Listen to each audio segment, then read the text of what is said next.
Wewe Kindiki, kitaeleweka. Unasikia uchungu sana, maana nafasi yenu inaondoka. Najua tumeongezeka, kina Oparanya wamekuja, wamekaribishwa, lakini hatutoki, hatuwezi waondokea. Tutang'ang'ana tukiwa hapa ndani, kwa sababu hii ni serikali yetu.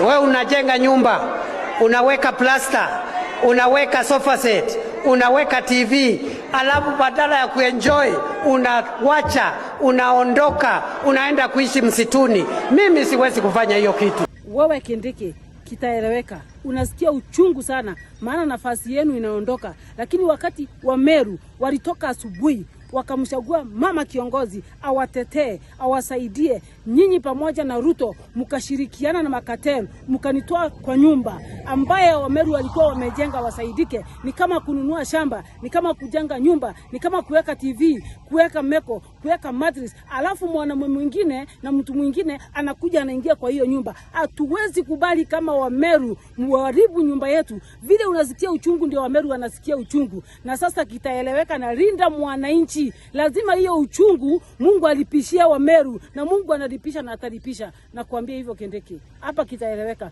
Na sasa linda mwananchi na Sifuna, tuko ngangari ili haki ya kina mama Wameru ambao walitolewa kwa nyumba yao ambao walikuwa wamejenga irudi. Heshima ya Wameru irudishwe. Usisikie uchungu, kila mtu anahisi vile unahisi, maana mlifanya madharau kwa madharau itarudi kwenu, na Mungu anaishi na kuna Mungu mbinguni.